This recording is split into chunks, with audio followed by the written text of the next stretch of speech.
Bonjour, alors aujourd'hui je vais vous expliquer comment on peut donner différents médicaments, différents produits.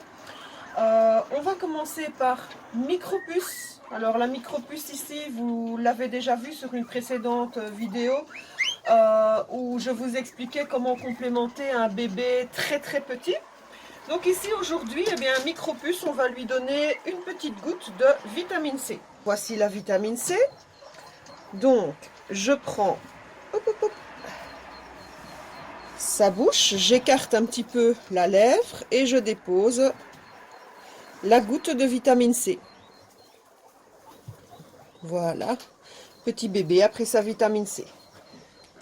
Alors petit bébé, on va lui donner de l'Actimel aussi. Là, il y a d'autres vidéos qui parlent de comment donner, comment complémenter, comment donner. Donc c'est la même chose. On met derrière les dents et on pousse tout doucement. On attend que le petit loulou ait avalé avant de redonner un peu d'Actimel. Je vais aller remettre la petite pupusse. On va passer à un autre Kobe. Gros Quick à 7 ans et demi. Gros Quick commence à être très vieux, à être paralysé de l'arrière-train. Donc Gros Quick va prendre un comprimé de vitamine C et va prendre des anti-inflammatoires. Alors comment fait-on pour donner un comprimé? Donc voici un comprimé de vitamine C.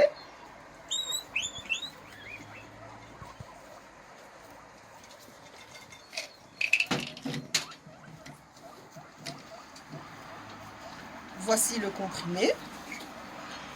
Alors, je prends la tête, j'écarte, vous voyez, il a des dents ici, des dents en dessous, puis là, il a un endroit vide. C'est dans cet endroit vide que je vais lui mettre le comprimé et ensuite je vais enfoncer avec mon doigt le comprimé sur ses dents arrière. Et voilà, Gros Quick va manger son comprimé.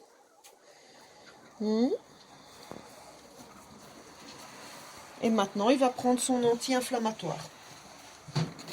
Alors, l'anti-inflammatoire, le voici. On secoue le flacon.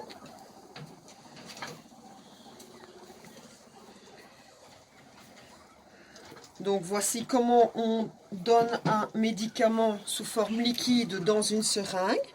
Donc, même chose, j'écarte sa lèvre, je mets la seringue et je pousse tout doucement pour qu'il avale le médicament sous forme de liquide. Ensuite, je regarde bien ses papates, voir si elles ne sont pas chaudes ni froides. Ça a l'air d'aller. Un peu raide à mon ami. Mais ça, c'est l'âge, mon chéri. Un Kobe âgé comme celui-ci ne doit évidemment plus être dans une cage très grande, mais dans une cage la plus petite possible pour qu'il ne doive pas trop courir pour attraper sa nourriture. Voilà, je remets Gros Quick, on passe au suivant. Un autre médicament liquide, à savoir du sirop multivitamine. Alors ce genre de sirop, bien entendu, vous ne devez pas mettre la pipette là directement dans la bouche de votre animal, mais toujours passer par un petit verre et ensuite une petite seringue. Voilà, sirop multivitaminé, destiné à Sweet Love. Viens ma poupée. Sweet Love qui doit allaiter 8 bébés pour elle toute seule. Courageuse petite maman. À mon petit chou. Alors voilà, on va lui donner un petit peu de sirop multivitaminé. Donc même chose, j'écarte un petit peu sa lèvre. Je la mets derrière. Non ma chérie, ça fait pas mal. Je la mets derrière les dents et je pousse tout doucement.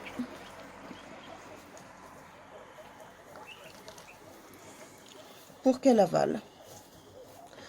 Alors ici, comme elle doit avoir un petit peu plus d'énergie, Je vais vous montrer comment on donne un médicament sous forme de pâte. Donc ici c'est du NutriPlus Gel, NutriPlus 4 qui est un concentré de protéines qu'on donne dans les cas d'animaux qui sont en souffrance, qui doivent avoir un complément de protéines. Alors c'est simple, on met dedans, on pousse comme un peu de dentifrice. Hop.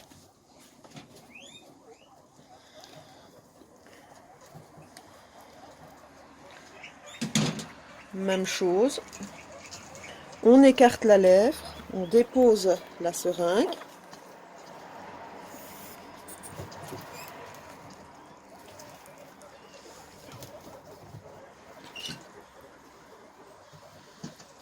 C'était bon? Tu crois? Voilà.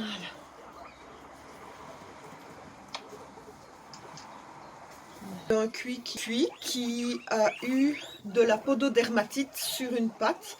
Donc c'était il y a environ une dizaine de jours.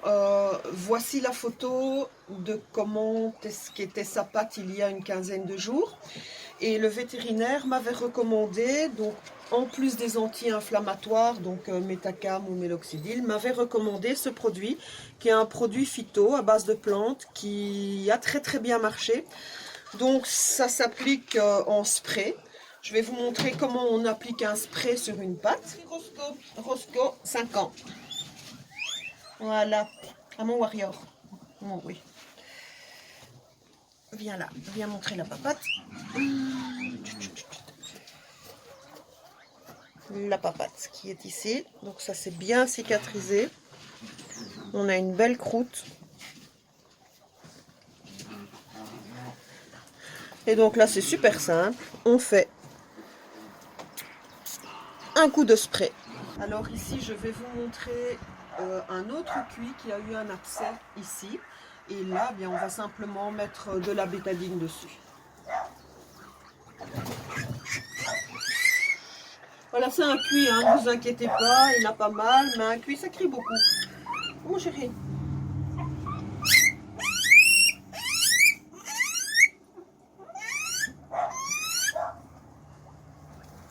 L'abcès est ici. Un petit bout d'ouate, un peu de bétadine.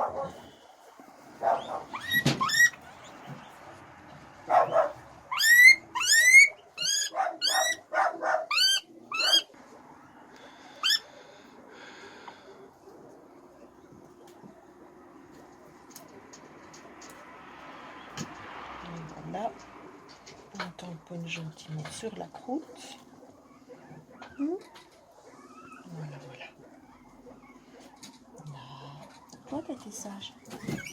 Ce qu'on a aussi comme sorte de bétadine, c'est une bétadine sous forme de crème qui est ici. Ben là, c'est facile aussi pour l'appliquer. Soit on l'applique en le mettant sur un coton de la même manière, ou alors avec un coton-tige. Bon, je n'ai pas d'animal blessé qui nécessite ce type de soin, mais je vais prendre un Kobe au hasard. Si je vais prendre, admettons qu'elle soit blessée sur le dos, je prends un petit peu de bétadine en crème. Et je mettrai la bétadine en crème sur la blessure, admettons qu'elle ait une blessure à cet endroit-ci. Voilà, je lui mets de la crème comme ceci. Voilà, évidemment ça pourrait être de la pommade antibiotique, n'importe quelle sorte de crème qu'on étend avec un coton-tige en dépassant d'une éventuelle blessure. Ici évidemment elle n'est pas blessée, donc c'est un petit peu... Oh, ne crie pas comme ça. Voilà, on disait qu'elle était blessée. Mais t'es pas blessée. Je n'ai pas d'animal blessé aux yeux, mais je vais quand même vous montrer comment on peut mettre un produit dans les yeux d'un Kobe. On va prendre un Kobe. On va prendre qui? Toi. Voilà. Alors voici un petit loulou. Il n'a pas de problème aux yeux, mais admettons qu'il aurait un problème aux yeux. On prend la pommade.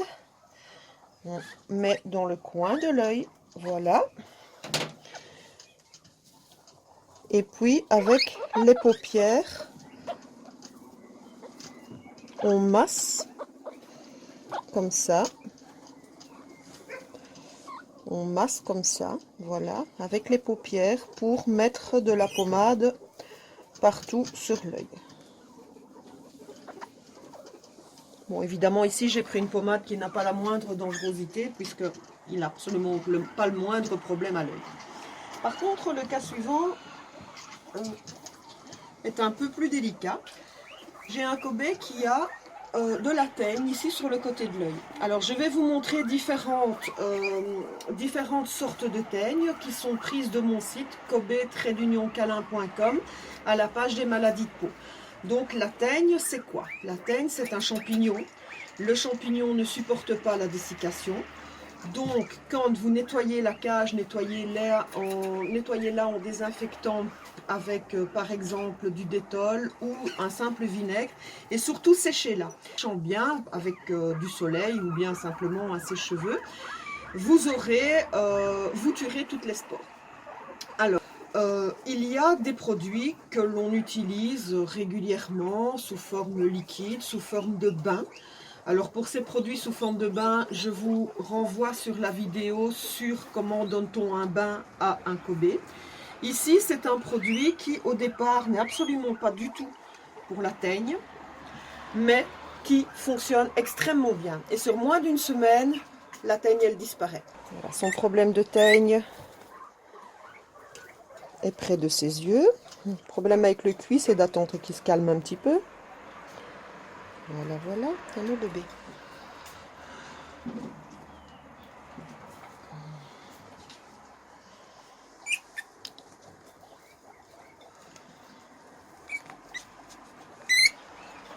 On met le produit, on met la goutte et on l'étend. Soit avec la tige, soit avec un coton-tige. Voilà, voilà, en dépassant un petit peu. Alors, jusque quand faut-il traiter? Donc, on en met tous les jours un petit peu, jusqu'au moment où le poil repousse. Voilà, mon petit chat. Et après, on se nettoie bien les mains, on se désinfecte bien. Si vous avez une petite serviette, bien mettez-la contre vous pour éviter d'avoir vous-même une roue de Sainte-Catherine, parce que c'est un champignon qui se propage à toutes les races. Moi, j'ai l'impression que je suis immunisée parce que je n'en ai plus depuis plus de 15 ans, je n'en ai jamais eu. Mais enfin, voilà. Pour les vêtements, ce que vous pouvez faire aussi, c'est prendre par exemple votre t-shirt qui a touché un animal qui avait de la teigne. Vous le mettez au congélateur et comme ça, les spores sont directement tués. Vous n'avez pas de problème. Alors, sur les photos que je vous montre, vous avez des teignes qui touchent les oreilles. À ce moment-là, on a des oreilles qui sont qui ressemblent à du carton, qui sont relativement caractéristiques. Vous avez des plaies rondes avec des pellicules au milieu. Là, quand vous voyez ça, ben, vous êtes certain que c'est une teigne, quoi. Maintenant, les vétérinaires le voient aussi directement. Certains font des prélèvements qu'ils mettent sous lampe pour vraiment bien mettre en évidence les spores. Certains le voient directement et ne perdent pas de temps à mettre en culture ou quoi, puisque de toute façon, le traitement est le même, quel que soit le type de teigne et quel que soit le type de champignon. Voilà, voilà. Donc voici, c'est ce type de produit que l'on met. Bon, ici, je l'ai mis dans un compte-gouttes pour avoir plus facile. Donc ça, on peut le mettre entre les omoplates. Vous dégagez un petit peu de peau. Et vous mettez, en général, c'est 2 gouttes. Voilà. De manière à ce que ça rentre dans la peau. Alors, vous pouvez aussi le mettre derrière les oreilles. Derrière les oreilles, le Kobe a une zone où il n'a pas de poils. Tous les Kobe ont une zone où ils n'ont pas de poils. Vous pouvez aussi mettre une goutte là et une goutte de l'autre côté. Bon, moi j'ai plus facile de le mettre entre les omoplates. Et voilà, petit loulou, comme ça, n'aura pas de puce, n'aura pas de gale, n'aura pas de verre non plus. C'est mignon. Voilà qui termine cette petite vidéo sur les différents moyens de donner un médicament, un produit à son Kobe. N'hésitez pas, si vous l'avez aimé, de la partager sur les réseaux sociaux. Mettez-moi un petit pouce en l'air. Abonnez-vous si ce n'est pas encore fait et à bientôt pour une prochaine vidéo. Au revoir.